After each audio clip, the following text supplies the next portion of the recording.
Welcome back. This is the last of our meals, 5 meals from 1 chicken. That's pretty good, isn't it, Reed? Right you are. Oh, great one. There, Ed McMahon. That dates us, I hate to say. Any rate, this is going to be couscous, a bowl of couscous, warm couscous that is going to be simmered and cooked in a chicken broth. It's going to be toasted first. And then we're going to add a variety of vegetables along with our chicken into it. It's going to be seasoned with some basil and some Parmesan cheese, and it's going to come together pretty darn quickly. So let's go through the ingredients, shall we? First off, you're going to need some couscous. I'm using pearled couscous, but you can use just the regular kind of couscous as well. This is just what I happen to have on hand. I am using a cup of couscous for us. Now, this is going to yield enough for 2 people. For 1 person, you're going to have a nice lunch the next day. I've got about 1.5 cups to 2 cups of chicken, so there's going to be a lot of chicken in this. I have here chopped up 1 small onion and 2 garlic cloves. And I also have some chickpeas. This is about 1/2 cup of chickpeas, 1/2 cup of tomatoes that have been sliced in half. These are just cherry tomatoes. I have about 1/2 cup of green pepper and some artichoke hearts. These are just jarred artichoke hearts. I find that one of the things that's really nice to have in your pantry is a jar of artichoke hearts marinated in olive oil. I use them for a lot of different things, just to throw into some pasta or throw into this couscous. We'll use them on pizza and other things. So it's a really, really nice pantry item. And if you don't use the whole jar, just stick them in the fridge and they keep just fine. The other thing we're going to need is some olive oil, some basil, dried basil. You can also use fresh if you have it. Some pepper and salt, and some Parmesan cheese. We're going to get started by toasting the couscous. Now, I have heated this pan over medium heat, and I'm just going to take the couscous and throw it into the pan. You will notice that it's going to start to brown, but before it starts to brown, you're going to start smelling a toasty kind of flavor. You're not going to let it get super, super brown. But this is just going to help really bring out the flavor of the couscous. All right, I'm now going to just take that couscous and I'm going to pour it into a bowl and hold it separately for just a minute. Oh, it smells toasty, roasty. I'm going to put the pan back on the stove. I'm going to coat the bottom of the pan with the olive oil. I'm going to put in the onions and the garlic, and we're just going to saute that for a couple of minutes. The onions have been sauteing for about 2 minutes or so, and now I'm going to take the couscous and I'm going to put it back into that pan. We're going to pour 2 cups of chicken broth. If you don't have chicken broth, you can use water, but this is just going to make a much richer dish. Bring this up to a boil, and then we'll cover it and let it, and we'll turn the heat down to a simmer and let it cook for about 8 to 10 minutes. But before I do that, I'm going to add some pepper and a little bit of salt and a little bit of basil. Let's throw that into there. We'll give it a stir, and we're going to bring that up to a boil and then cover it and turn it down for 8 to 10 minutes.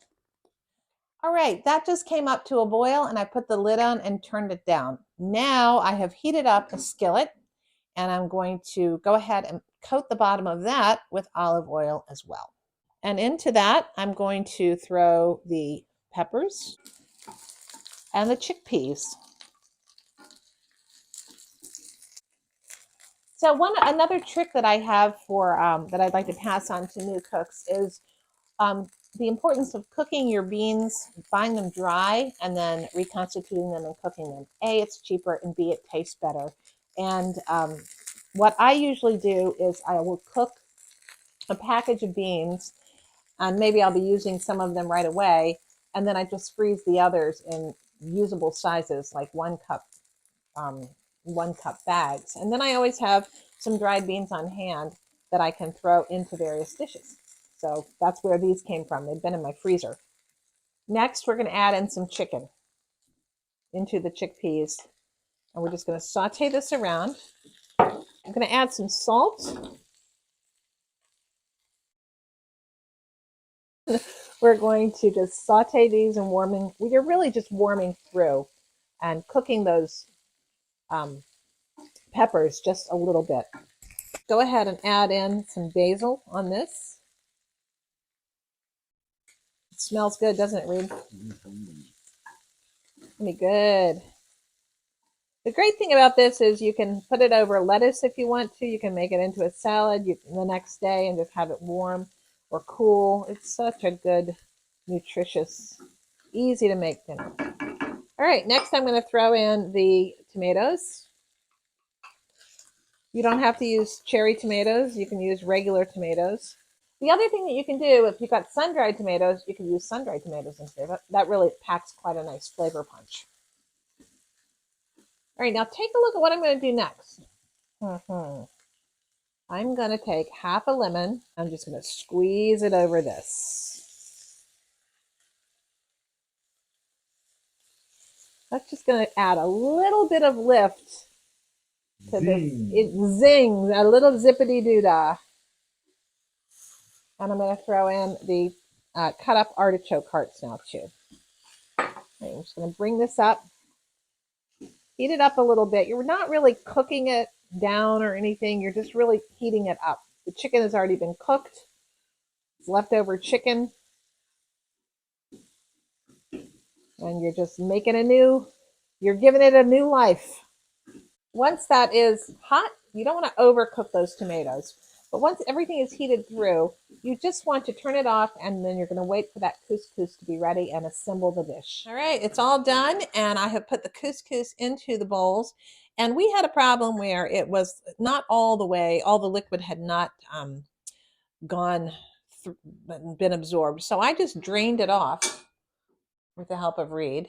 And it's kind of a little sauce that can be poured over it maybe to give it a little extra flavor, or reserved for another use. So I'm just now taking up the couscous in the bowls, and now I'm just taking the chicken and chickpea mixture, and throwing it on top.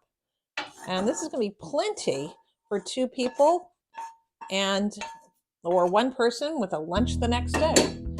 And final touches are take some Parmesan cheese and sprinkle it over the top. So that's our 5th and final meal. It is a couscous with chicken and chickpeas and vegetables, and it's going to be delicious. I hope you've enjoyed this series. Check out the other videos if you haven't seen them, and be sure to subscribe, and don't forget to like. Thank you so much for watching. I hope you're well. Take care. Bye.